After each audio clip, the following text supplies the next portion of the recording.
You're listening to Season 3 of That's Not How a Baby Sleeps. I'm your host, Alicia Daishon, and I'm joined by my co-host, Eleni Katsinis. We're not your average sleep consultants, no cry it out or sleep training at all, for that matter. Hello.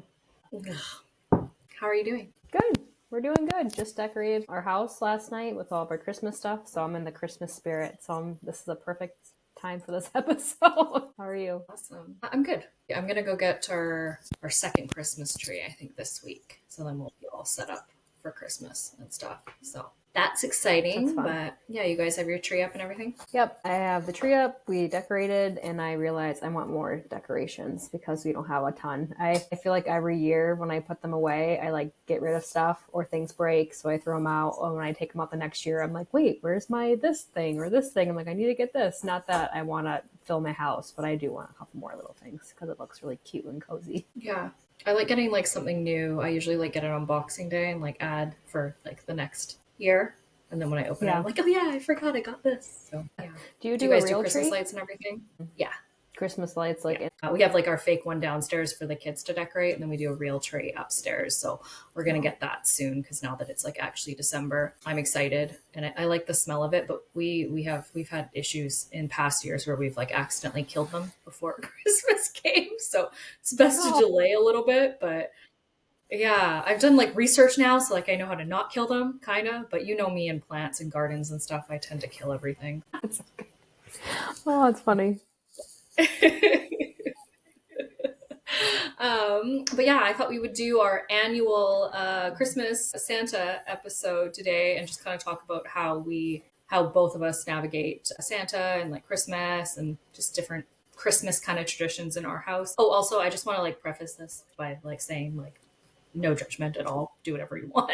This is just kind of how we do things. But do you want to go first and talk about what you guys do in your house? Yeah, I feel like as Nora gets older each year, she's really more excited about Santa and like the Christmas spirit and like elves and talking about all that stuff. So what is she? She's 5.5. So maybe when she was like 3.5, we started really ramping it up and she was super excited about it. And, you know, we say that Santa's a magical character and she's asking more and more questions. Like last year, she wanted to catch him. Do you remember? She wanted to bring the tree in her room so she can catch Santa. She still wants to catch him, which I think is like so funny. And, you know, that's always a question of like, do you lie to your kids? Like, do we tell them? I have to be quiet because she's downstairs.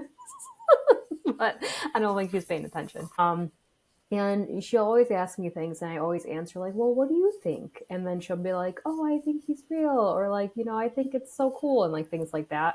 But then a lot of times I'll say things like the narrative of, you know, some people believe da da da, like whatever. Some people believe that Santa is this or elves are this, you know? So it's like, I feel like a lot of people think like we shouldn't be lying to our kids, but we are all lied to as kids and Christmas was so magical. And I think there's nothing wrong with having a little bit of magic with that, with like a character. And, you know, we are Christians, so we always try to emphasis that it is about, you know, God in our home, and that's how we talk about it. And she knows that as she gets older. But with the whole Santa thing to it, I don't use it for discipline. I don't use it for punishment. I don't ever say like, you're on the naughty list. Other people, she's heard that, or like from movies or songs or, you know, from other people. And I'm just like, Mom, is there a naughty list? I'm like, well, some people believe there is, but in our home, I don't think there is. I'm not going to tell my 5-year-old that she's on the naughty list because I just don't. I'm not going to do that. And I'm not going to tell her that Santa's not going to bring her presents because she's disrespecting me. It's just not how we do things in our home, and I'm not going to emphasis on good or bad. I'm not going to label her, you know, in that way. We talk about this all the time with our parenting.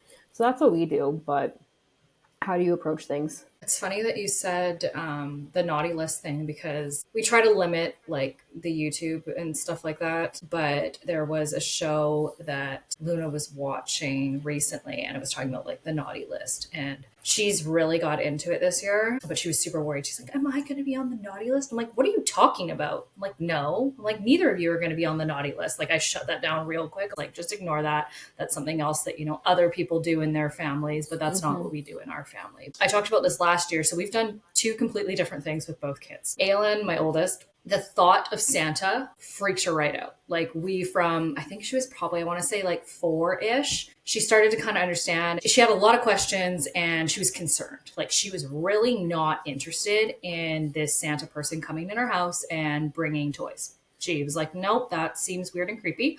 I'm not into that. Like there was that song. It's like, he knows when you're sleeping. He knows when you're awake. And she's like, what? Like she was absolutely horrified by the entire concept and was just like, no, like that's not going to work for me. She was really upset about it. So with her, she doesn't believe in Santa. Like we told her early on, like this is just a fun thing that we're pretending. And she's like, okay, like she was cool with that. We still did all the traditions. Like we're leaving cookies out for Santa, carrots for the reindeer. Like we made it more like this is family focused. And obviously she's a child. So she's like, also presents. But with Luna, she has gone the complete opposite direction and is so into Santa and so into like what like him coming to the house and coming down the chimney and all of that. Also, another thing I want to point out too is like Aylin we've also had the conversation where other people believe in Santa and you better not ruin that for other kids because you're not going to be that child. And she's like fully on board. So even with her sister now, like she is ramping it up. And it's just the cutest thing to watch her kind of like playing into this with Luna. Like if I told Luna right now that like, hey, Santa's not real, it would devastate her. So we're like, no, like two different things with two different temperaments of children. Luna's totally fine with Santa coming in her house and bringing her presents and all of that. So we've done two different things with both kids based off of temperament, which is kind of funny. But from a sleep standpoint, we talk about that all the time. You know, different temperaments of children, you do different things. So we've just kind of gone with that. And Aylin is just absolutely loving, like ramping her up, talking about the elves and like the North Pole. And like, just, it's the sweetest thing ever. It's working for us right now. We'll just kind of continue along. You know, I've always said, like, I'm not going to lie to them if they ask those questions, but I love that you encourage the conversation about it. Like, well, what do you think? Because that's how I would approach it. I wouldn't flat out be like, Santa's not real. I mean, we kind of did that with Aylin, but it was because she was incredibly just not okay with the entire situation. So yeah, that's kind of what we've done with our family. And I think it really depends on like what works with your family and your children. Yeah. Totally. And I feel like it doesn't matter what you do versus what your friends do or what other people do if you don't want to do it at all. And every year can be totally different. Like, just like you said, it's transforming each year. And also I want to hold on, like we talk about this all the time, I want to hold on to her innocence as long as I possibly can. And like believing in Santa is like really sweet and innocent to me too. I know Aylin's a little bit different, but it's just like I wouldn't care if she believed in Santa until she was like 14 years old, even though I know it's not going to happen. But it's just like I love to hold on to all those like childhood things, and I just remember having really great memories growing up doing that in our family. And I don't remember being mad at my parents when I found out like the truth. So I don't think a lot of people will say that. That's a big controversy, you know, online about everything. But I think it depends on how you like go about it. You don't have to like go over the top and like do the, you know, Santa Claus footprints throughout your home and like do the elf on the shelf and crazy different things every day. You know, if you're an over the top mom and you love that stuff, like totally go for it. But if you're not that type of mom and you're seeing that stuff, don't feel bad about it if you're not doing it, because it's just going to like really rob your joy of the like Christmas and wintry season if you're not doing what they're doing. You know, like I know you are kind of, you like holidays and you like decorating, you like doing that type of stuff, right? I don't do elf on the shelf. I'm like, that sounds like way too much work. But that's the thing is like, if you find joy in those things, then absolutely like do them. But I'm more so, I like the birthday stuff. Like, you know me, I love doing my own cakes and my balloon arches and having like those little traditions with my girls. And of course we do Christmas stuff, but like elf on the shelf has never really been something that's like appealed to me, having to do that like all of December and be creative and come up with different ideas. Like it's one thing to make a balloon arch for a kid's birthday, but like having to be creative with that elf is, I'm not wired that way. But if you find joy in that, like props to you, because I just can't be bothered with it. But yeah, again, it just depends on like what works for you. I just think it's silly if we're stressed out about it. Yep. Santa photos. Do you guys do Santa photos? We don't like specifically go somewhere to like do it just for that. You know, it's not like well, actually, there's not really malls anymore. I guess there is a mall not too far from us, but there's not a lot of malls around us anymore. But like last year we did the Polar Express train and we sat like right across from Santa. So he was right there. And the kids were really, really excited about it. But no, it's not like I force her to go sit with Santa and like take pictures and stuff. I don't need like that Santa photo every single year, anything like that. We definitely didn't do that when she was little because it was COVID time anyways. I'm not going to have her sit on a stranger's lap during COVID time. But now that she's older, she, you know, asks about it. But also that's the thing too. She asked us if that was the real Santa. And we're like, well, no, they're just Santa's helpers. And that's just something that we said as a family, Nobody has to agree with us or do the same thing, but we just say that, Santa's so busy. He has a lot to do and the world's so big. So there's helpers that go around and they, just bring joy to kids. And she was fine with that. Yeah, I like that logical answer. It makes sense to me. We did Santa pictures once with Aylin when she was like a tiny little baby. Like I think she was 3 months old. I was like, oh yeah, like everyone does this. We'll go get Santa pictures. Of course, the following year that was not going to happen. I already knew with her that was not a thing. So we hadn't done them. And then this year, Luna was like, I want to go see Santa and I want to tell him what I want for Christmas. I'm like, okay, cool. So we went over the weekend and we did it. And Aylin, she was into it this year because she's like okay with it. She was still kind of like, I'm not sitting on someone's lap, and I'm not really interested in having them sit on his lap. And it's funny because nowadays I think that's a pretty common thing where people are like, no, we don't have to sit on the strange Santa's lap, but he'll sit beside you or go behind you or whatever. And we have 2 malls near our house, and one of them I prefer the setup there more. And it's actually like the smaller mall. It's a little bit more quiet and everything. But they have like a whole little pretend log house built, and like Santa's in there, and then they get candy canes after and everything. And we were going into it, and Luna was so confident. She was like, I'm so excited to see Santa. Like she was getting dressed up in the morning. She's like, are we going to the North Pole? I'm like, no, honey, that's not how this works. She's like, are there going to be elves? And I'm like, I don't know, maybe, because sometimes the helpers are elves. And we got there and there was no elf, and she complained about that later. But she was all like practicing her smile before she went in, and she had her planned out what she was going to tell him. And she gets in there and she sits down, and then she immediately, her smile turns into like Chandler Bing's smile, and she's just so uncomfortable. Like it was the funniest thing ever. Me and Lane are just behind the camera lady and like going like, look here, Luna, like trying to get pictures. And she's just looking up at the sky and like smiling like Chandler Bing. And I'm like, these are my kind of photos. I was like, those are funny. And Aylin's just kind of like kind of uncomfortable, but they're funny pictures. And we got them on like a little flash drive, and we're going to get the funny ones printed out and like give them to family members. She had a good time with it. But it was just interesting to see because like I wouldn't want pictures. I know a lot of people are like, they're so funny, like it's a rite of passage. I wouldn't want pictures of my kid crying on Santa's lap. I'm just not, I don't care about that. I'm not really interested in that. And there was a poor family in front of us, and mom's getting really, really stressed out about it. She had 2 boys. The older one was totally down for it. And the 2-year-old was like in daddy's arms, like not okay with it at all. He was like fussy leading up to it. You could tell he was stressed out. She's like, I don't think this is going to go well. She's like in his face, like practicing your smile. How are you going to smile for Santa? Me and Lane are like, this is not going to go well. Sure enough, he like absolutely lost it. His arms are out. He's freaking out. And you could tell even Santa's uncomfortable. Like he was like this poor kid. And the mom comes over, and you could tell she's so frustrated. Like she just wants this like perfect Santa picture to like get. I'm like, I guess we'll just get a picture with the older one then. I'm like, oh my gosh, like, why are you so stressed out about this? Like, it's just a picture. Yeah. So I felt like bad for that entire situation. Totally.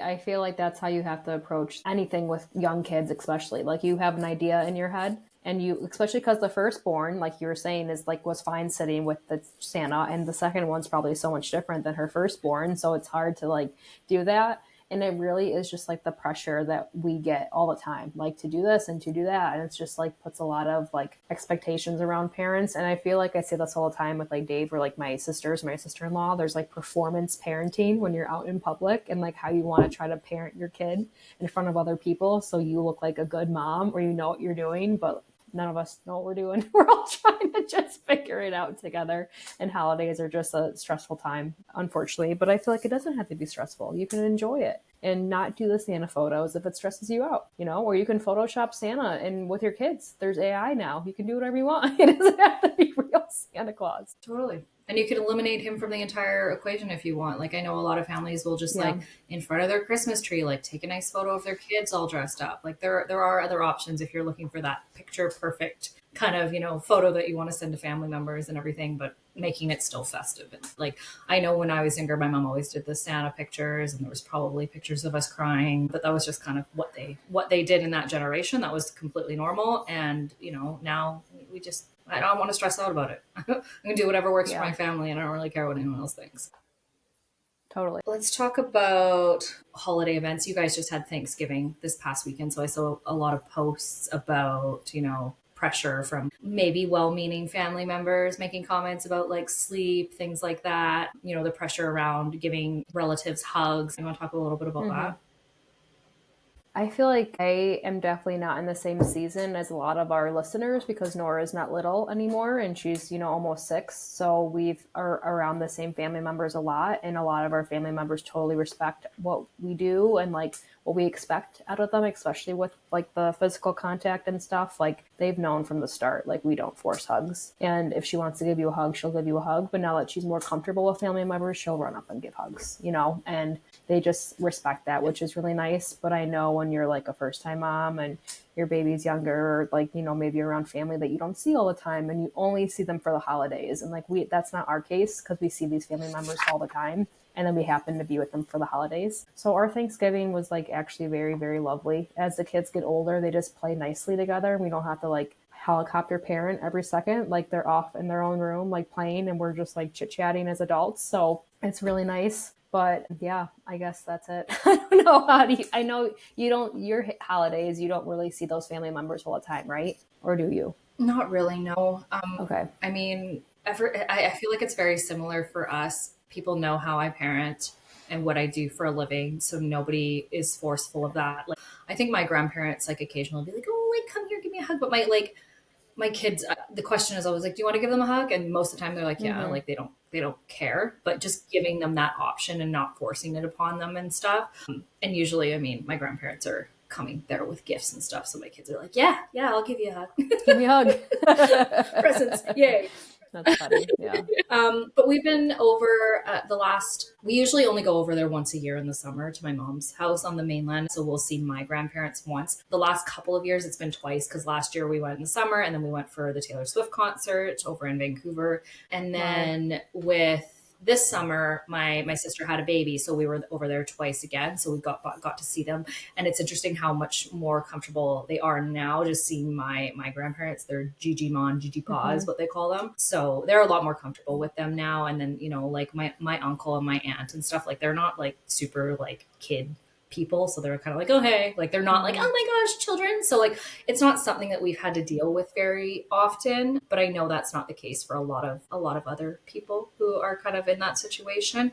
And I think it's okay just right from the get-go to kind of set those boundaries. And if people have problems with those boundaries, like I don't care. It's my children. It's my choice. You can explain in a nice way, like we're trying to teach bodily autonomy and give them that choice, and, giving them options like, okay, do you want to give them a hug or a high five? Stuff like that is really, really helpful. I think from a sleep standpoint, just being completely confident in your parenting decisions, and both of us are, so that's not really been much of an issue for us. But I know for a lot of parents, like they'll get the comments like, oh, like you're still breastfeeding. And I think the best way to tackle that is just answering in a very positive manner. I know, hey, sleepy baby, did a post about this, I think last week or the week before, but just being like overly confident. It's like, oh, you're still breastfeeding? Yeah, I am.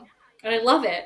Like just over the top responses like that. Like nobody's going to say anything to that. And also just being really mindful of like, if you are really tired, not complaining about it to some family member. Like that's the kind of conversations you have with like close friends who are actually going to support you and are okay with the venting. Because if it's a family member who you're not very close with, especially a family who's, totally sleep trained them and are a big fan of Cry It Out, like what kind of response you're going to get. And you just don't need that extra pressure and that guilt around Christmas when, it's your child, it's your business.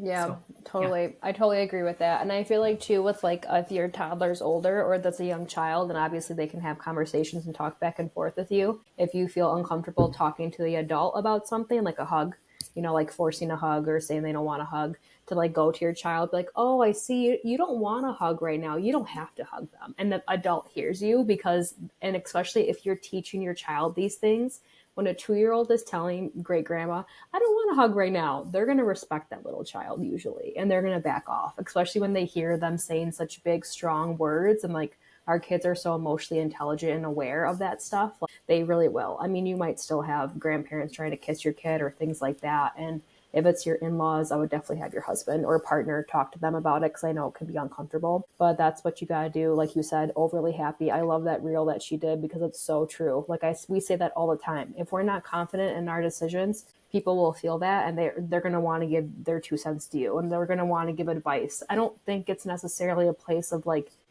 harshness or being rude or mean. I think that's just how family are, like they just want to give their advice to people, especially because they were parents and they think they know everything. So they want to pass down their wisdom to our generation of parenting, but we know that it's so much different now.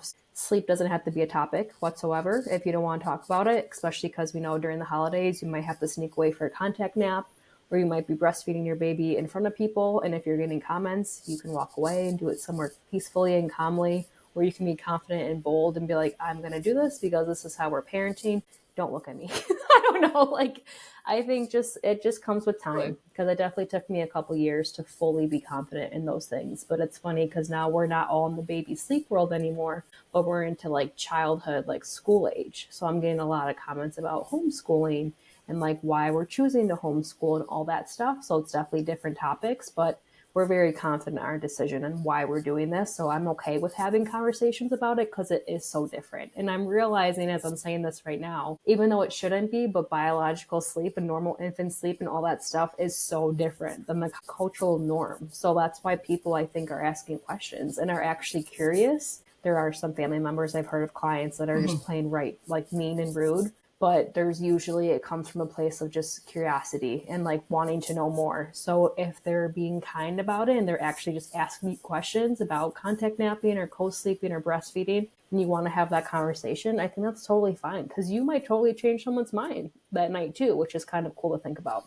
But yeah, I like that too, because if they are asking questions in a curious way, like it's fun to have those conversations with the older generations and talk to them about why you are doing things the way that you are. It's just obviously those other conversations that you're not going to get anywhere with those people. They are set in their ways and there's no point in even trying to educate them. And I think that's when that kind of, I'm just going to be confident in my parenting decisions, because when you know better, you do better. And yeah, I love that. Cool. Do you want to talk about, I saw a post, and this is not shaming anyone who has the ability to spend this amount of money on their children, but it was actually, I think I've seen a couple posts on TikTok circulating recently about how parents are like, I spend $1,000 on each child for Christmas. And I was like, I'm sorry, what? Really? And then it's like, well, how much money do you spend on your kids and stuff? And like people in the comments were going nuts and like, well, I spend actually and like more than that on each child. And like, I want to give my children these memories. Like, and some parents were like, cool, I spend like $100 on a child. And they're like, and then they're listing off, obviously inflation, things are really expensive now. The letter costs $60. How are you even doing that? Why do you hate your children? Like, there's been some pretty brutal comments in there. And I'm like, what is going on? Yeah. Like, is this a thing? But I guess some people, like, if I had the means, if I was absolutely ridiculously loaded, like, yeah, maybe, but it's also, if I was that loaded, I would also probably be wanting to give back to other people who are less fortunate, and instead of spending thousands of dollars on things for my children, like overconsumption. Totally. We just did that podcast episode with Ashley. Yep, Ashley from Tidy Buffalo. Yep. Yeah, like no. Like I don't have the budget for that. I also don't want the pressure for that. But I'm, again, to each your own. But I don't know, like, how do you guys do Christmas? Do you have like a specific budget in mind for Nora ahead of time, and then just kind of go with that? What do you guys do for gifts this year? Because I've been trying to not have as much stuff. Big stuff. Yeah. I'm definitely leaning more into like not into such like consumer culture anymore, because like Ashley from Tidy Buffalo is a good friend of mine and we talk about this stuff all the time. And just like, this is just our life and we're just so fast paced, consuming. And just our house is being overloaded with stuff. And I'm really trying to lean into not having so much stuff and decluttering and organizing. And with Nora, we're trying to bring her into the process of that too. So just last week, we actually donated a couple stuffed animals. I made a reel about it. I don't know if you saw it. And we said goodbye to like her stuffed animals that we donated. We like did a big group hug. She donated like 10 of them and she has like 100 stuffed animals. So that's just like one thing. But I really want her to know that there's other children in the world and close to us that don't have what we have. And like, we don't even have that much compared to people who spend $1,000 on their kids, but we do have a lot and we are very grateful. And we talk about that with her all the time. So I'm trying to teach her that. And she only asked for like a couple things from Santa this year, which is nice. Maybe like 3 things, but they're all like under $10. Like last year, she asked for like 5 things that were kind of pricey and we were really excited. So she got all of it. But then we also do a couple things from us too. Like we get her a couple things from mom and dad, and then she gets things from Santa. But I already got all the stuff from Black Friday deals. I got a couple little things. I probably spent maybe $50 so far. And maybe that's all I'm going to spend. But those are things that I know that she needs or she wants and she asks for. And I don't know. It depends on how you do things in your home. I'm not putting like a price limit on things. Like if something's $5 and she's really enjoying it and she loves it and she asks for it, like that's important. Like I don't need her to come downstairs and see like the whole entire room filled with stuff. We did that last year. We kind of went overboard, but we were just super excited because the year before we didn't get a lot. And I grew up with not a lot. Like we didn't have a lot of money in our family. So like I always went back to school and my friends got iPads or iPods from like Santa and I didn't because I'm like, I don't, my parents couldn't afford that. So I always tell people too, like if you're getting a big Santa gift, like try not to do it like a technology gift or like something like that because a lot of kids around your kids won't have that. But that's just a side note. And I also just don't want it to be all about gifts. Like it's not all about gifts. It's about giving back, like you said, and just like family time and just like the holiday season is so fun and exciting, but we're just really setting our kids up for consumer culture, unfortunately. And that TikTok video is all about probably getting views anyway. So I don't know. I don't know if I answered your question. I think Probably. No. I feel like just somebody going online and saying how much they're spending and obviously a lot of money on their kids just makes it's more like making other moms feel poorly because they can't spend $1,000 on each child. Yeah. I agree with the Santa toy situation too, is like my kid's Santa gift, like whatever they get from Santa, it's usually the smaller gift. Like we definitely don't do technology from Santa. Like Luna, what she asked, she was like, I want a giant Paw Patrol puzzle from Santa. I'm like, done. Easy. Got it. Black cute. Friday. Yay.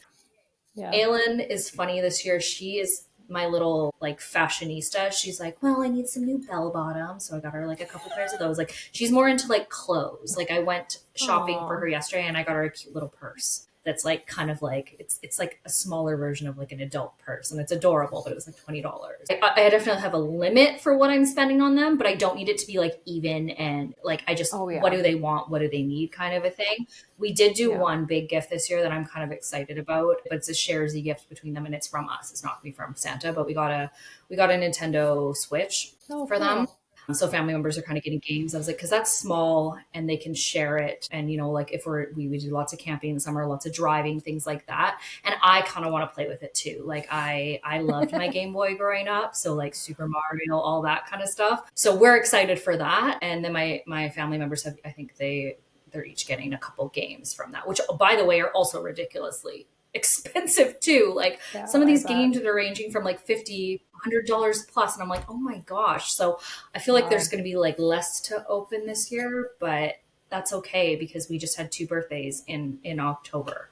And they don't need a lot. I'm like, we really don't need more toys. Yeah. Kids don't understand that like a game piece like that is so expensive, right? They don't get it. Like even like a Tony, is $20 and it doesn't look like much, but it's a lot of money and could be used for so long. So like, I love those types of gifts because it can be used for so long and it's open-ended instead of like you talked about before with Ashley, like those little surprise balls that just get thrown out. It's like I try to really lean into more intentional gift giving and experiences too. As the kids get older, like they really understand and experience like a musical or a movie or just like a special time with grandma and grandpa, like whoever it is. I think that's so important. And like really reusing and recycling gifts, like thrifting stuff or going to secondhand stores, Facebook Marketplace, there's nothing wrong with that. Your kids will not know the difference. And Hey Sleepy Baby did a really great series on that too, like gift giving, but in a way that it's not like gift giving for kids that have everything, because all of our kids are at the point where they have everything because they're getting older, and just like using things that are open-ended, like obstacle courses, play couches, like dress up stuff, but like getting that from a secondhand store. There's like nothing wrong with doing that. I'm trying to lean more into like thrifting for like secondhand stuff because there's just so much in the world and we just keep buying more, and it's okay if it's not brand new. So that's my goal for this year. I'll let you guys know how it turns out. Hopefully it's my New Year's, resolution that I'll be working on. You're so right. They don't care. Like, no. I mean, maybe in our heads, we might be like, oh, well, it's used. It's not brand new, or not my mind, but like other people's minds, like they might feel like they need to be buying their child something new. And you really don't. Like the kids don't care. My kids love going into Once Upon a Child and picking a toy from there. Like some of their favorite toys have come from there. And like whenever I'm like, oh, I'm going to go get some clothes, they're like, can I come? I'm like, because then I spend, a very long time in that store and they're in the toy section and picking through everything, but like they love that stuff. And I always like to, like, around Halloween, they always put out all their Halloween costumes, and I'll stock up on costumes there too for like a couple dollars, because Yeah. they're just dress up stuff, which they have way too much of that stuff anyways. But yeah, things like that, they don't care that some other child is more in that costume. I agree with you. It is more about the family stuff. And Aylin gets that. Like, she's so excited for everyone to come to our house for Christmas, her grandparents and my sister and stuff. And like, she just loves that aspect of it. And, you know, she's already planning, like, she's okay. So for Santa this year, she's like, I think we should make a new tradition. I think we should put out chocolate milk instead of regular milk. Okay. Like, That's she really just loves cute. all the stuff and like the traditions and everything. And she also, so I always like to do Christmas at our house. Like, my sister-in-law has like suggested us going to her house and like waking up there Christmas morning. And I have none of that because I don't want to. I like doing Christmas in my home and having my own things that we do each morning. And I'm the first one to have kids out of my side of the family. So like, I win. They all come to us. Besides my stepsister, she just had a baby and stuff, but her husband's family, a lot of them live on the island. So they do a round of the island as well. So they come after Christmas to us, which is nice too. But Oh, nice. yeah, so my whole family comes to us, but we do like stockings, like the girls in bed, they come into our bed every Christmas morning, and we do stockings in our bed as like the four of us, right? And like, Aylin knows that's a tradition now. Like, she's like, yeah, we go into mom and dad's bed, and she's like, and there's always an orange in our stocking. Like, she loves all of that kind of stuff, and I love that, passing that kind of stuff down to my kids and everything. And I love it. I'm excited, but so much of that is just like family. It doesn't have to do with like all of the extra gifts and things like that. And I love that about her. I mean, gifts are nice, but Yeah.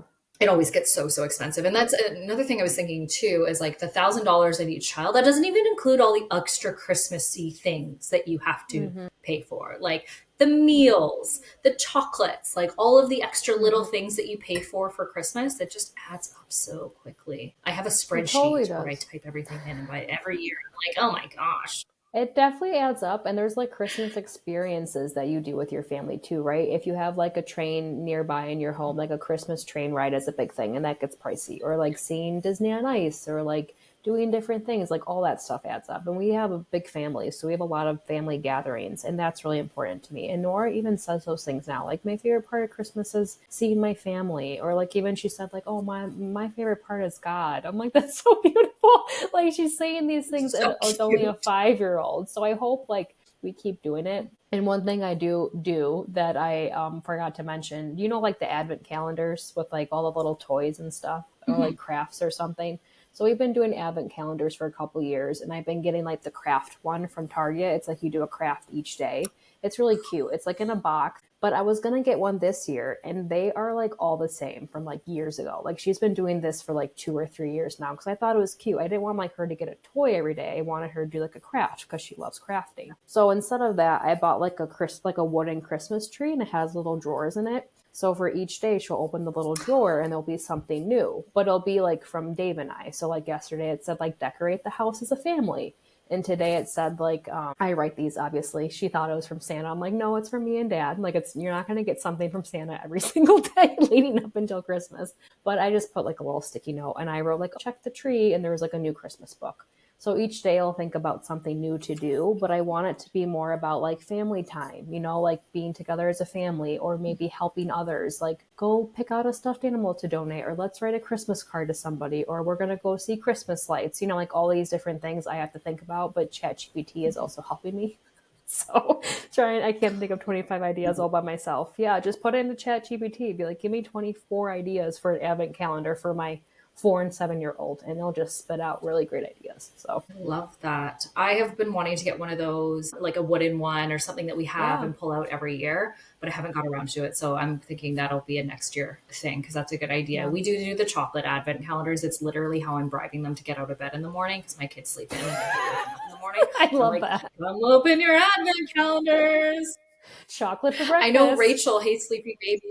Yeah, chocolate for breakfast before your regular breakfast. I know last year, Hey Sleepy Baby was like, don't give your kids the advent calendars in the morning, because they're going to wake up super early because they're excited for their chocolate. Yeah. I was like, no, my kids are the opposite. I'm the same with Nora. This morning it was like past 7:30. I'm like, no, we got to get her up, or she's going to bed late. I'm like, Nora, go check your, advent calendar. And she was so excited. So it's a really exciting time of year. Like, And also, whoever's listening, you don't have to do this either. I'm not trying, like, this is, like we said, these are things that we just do. It brings excitement and joy to me. Like, I enjoy doing this, and I'm also not in the season of really small babies. If I had a newborn, I probably would not be doing an advent calendar with Nora. That makes me sad to say that out loud because I don't want to miss out on things with her because she's older, but every season of life is so different. And if you don't do it this year because you're really busy, you can try to do it next year. But also, if you do an advent calendar, it can be so simple.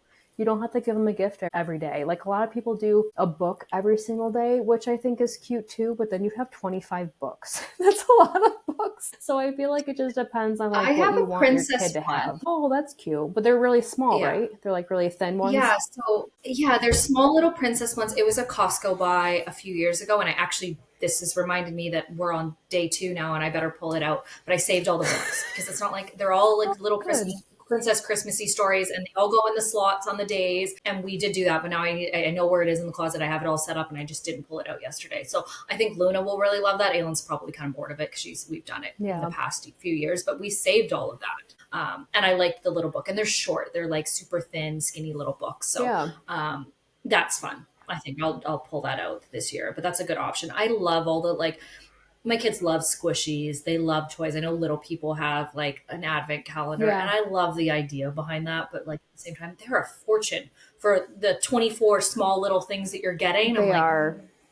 They are. And you can just make your own, reusable stuff. Like, and now like my Christmas tree advent calendar is a decoration. It looks like a tree and it's cute. And I got it on sale for Black Friday. So that's why I got it. I probably wouldn't have got it if it wasn't on sale. And like the other kids' advent calendars are so much more. I'm like, I'm not buying this because I'm not going to have her think that she's going to get a gift every single day leading up until Christmas, because that's not what it's about. It's more about spending time together as a family. Like I do want to put on the one date, I saw somebody online with like a sleepover under the Christmas tree as a family, and I thought that would be so cute, and I know she would like love it if we had a sleepover like in the living room. So I'll probably save that for like a Friday or Saturday when we don't have to get up super early the next day, because I know that I'll be tired. Well, that's a good idea. Yeah, because you can plan it. Obviously, what dates line up with weekends and kind of have those events planned ahead of time. Like we have a bunch of Christmas lights. Like they do a really pretty light kind of event. It's in Ladysmith, and they call it the Ladysmith Light Up. And like we never go the actual time that they do the light up because the traffic is ridiculous and stuff. But like it's obviously up the whole season. So like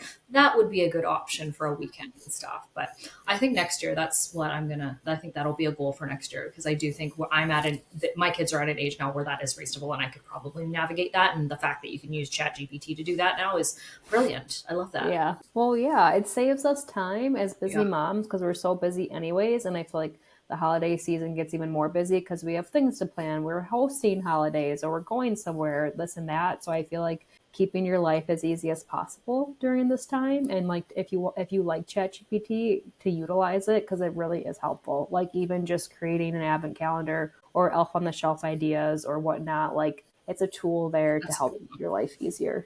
I love that. Okay. I think we covered everything. So we talked a little bit about like just comments and stuff like that. Do you want to talk about sleep? So I feel like sleep over the holidays, like both you and I were super flexible, like easygoing and stuff with it.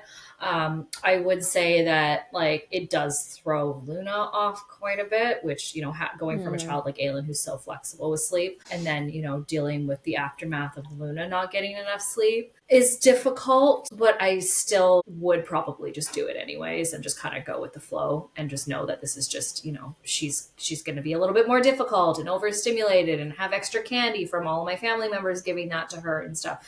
And I'm just not going to really sweat it. I know that, some kids are really going to struggle when they are off schedule, and it is okay to hold a boundary and try your best to keep them on schedule if that is what works best for your family. But if you do have a child that's a little bit more on the flexible side, maybe throwing in an extra nap later in the day so that they can stay up a little bit later without getting overtired and destroying your entire evening. That is an option too. Like you can kind of manipulate the schedule a little bit to still be able to go and do your Christmas stuff and events and everything. I do think that yes, I'm lax. I'm always lax with like candy and goodies and things like that, especially around the holidays. But I do hit my limit with that. And I'm like, stop feeding my child candy and holding boundaries Yeah. around that, specifically with my mom, because she's just like, oh, just like, my kids are total snackers. So they'll snack, snack, snack. And I'm like, what have we had for snacks today? I'm like, okay, we had that and that and that. And I'm like, none of that was good. Here's a carrot and an applesauce. Please eat something nutritious for your body. As opposed to just cookies and chocolate and everything, because sugar does affect Luna quite a bit. Aylin, Yeah. she can eat it all day, still go to sleep fine. Luna is bouncing off the walls when she is on a sugar high. And behavior wise, like we see struggles with Aylin with dyes and things, like she gets kind of cranky with that. And I'm just assuming Luna's the same. I mean, I don't really notice it because when there's sugar involved, a lot of the time there is dye involved with that as well. Yeah. But I imagine it affects her in a similar way too. But I don't know. Do you have boundaries and stuff in place? Because I know you guys eat very clean. You're very mindful of that kind of stuff. Do you feel like you're a little bit more lax on the holidays? Yes, as she's gotten older, we're definitely more relaxed on the holidays, but she also knows how it affects her body and how it affects her mood because she's getting older and understanding that more. Like this year in the past Easter, it was really, really bad. Like we had 2 Easters because we were with my family and Dave's family.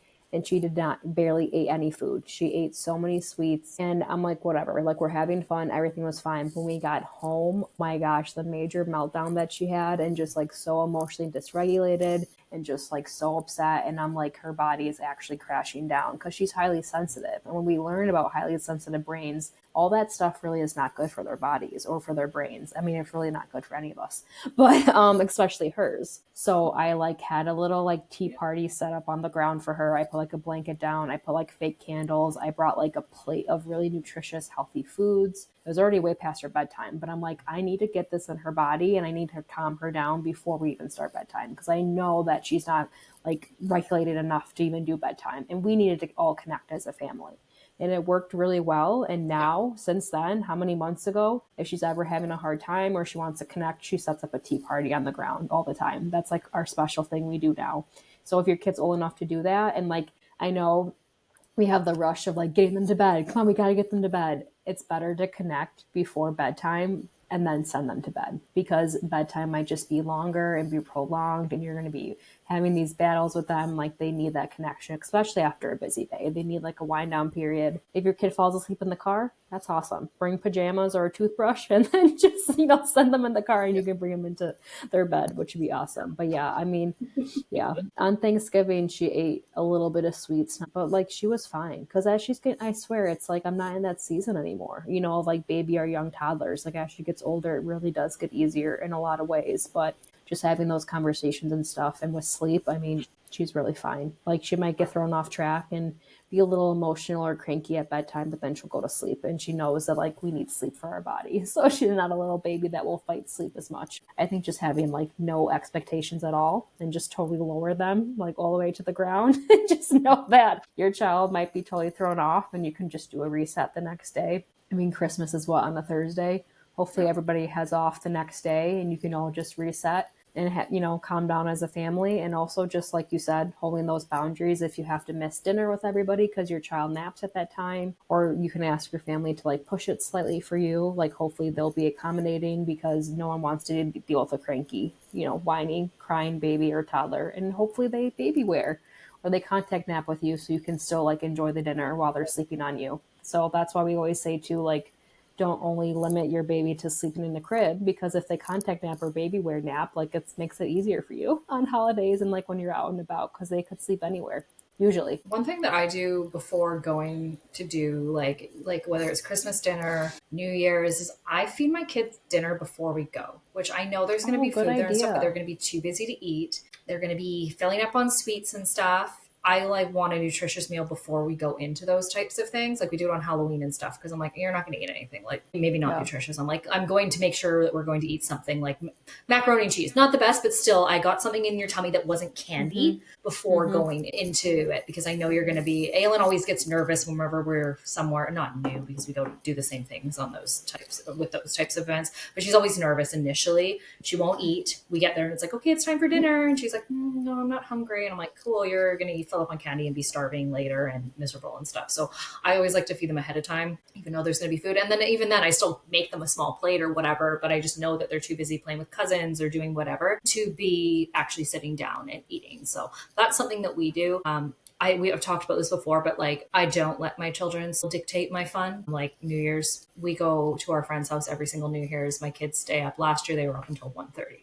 But I have children that will sleep in the. Isn't that insane? Like, yeah, I know. Yeah, I'm that mom. I don't care. Yeah, they're happy to stay up. Like we go to our friend's house every single year. They do an early, because there's other kids there. They do an early, like the Eastern time zone, midnight. So they'll watch the ball drop in New York and everything. And then those kids who can't stay up late, they all go home. And then my friend who does it at her house, her kids stay up late because they're, I don't know, like in their teenage-ish years now. And my kids will happily stay awake until real midnight. So they do both of them. And the next day, I think last year they slept until 11 in the afternoon, which completely throws off our bedtime and our scheduling and stuff the following day. So it does take us time to get back on track, but they still get the sleep that they need and they're happy to stay awake. That is not the case for a lot of kids. I know mine are kind of the, anomaly with that, but I will take it because I enjoy, I don't go out. I don't do a lot. And this New Year's is something that I get to go to my friends and hang out and have some wine and enjoy myself. And yeah, it works for us, awesome. But it doesn't work for a lot because I know some kids will go to bed super late and wake up at 5.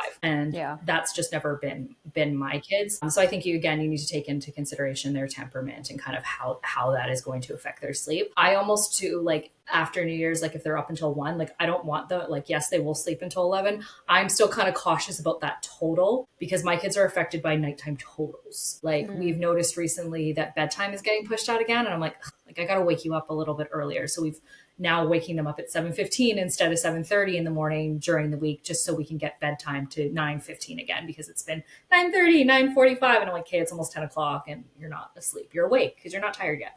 So yeah, I have to play around with nighttime totals to kind of fix that. And it's the same thing when we do something like that on like Christmas or like New Year's. But yeah, we just go with the flow. And then sometimes regret our decisions the next day. But you had fun during it, so it was all worth it. And with New Year's too, like a lot of people do this. Like we had a New Year's party with our friends, but the ball dropped at like 7 p.m. and then we all went to bed after. Like your kids don't know time, so you could do it earlier and still have a lot of fun. And even like this past year, 2024 going into 2025, that's the first year we ever celebrated New Year's. Like Nora was 4 turning 5. We've never celebrated New Year's before because she didn't even know, because we just never did. We we're the family that stayed when she used to go to bed early, or I just didn't want to disrupt her sleep. And now that she's older, I'm like, I don't care. Let's go celebrate New Year's or go stay out late, and like for holidays and stuff, because you can always get it back on track. And if you're having a hard time with getting things back on track, that's why we're here to help you guys get you back on track after the holidays. Exactly. Thanks for joining us. Don't forget to connect with us beyond the podcast. You can find me on all social media platforms at moonbay.sleep. And for more sleepy goodness, you can head over to Instagram and follow Eleni at Rooted in Sleep. Until next week, keep embracing the chaos.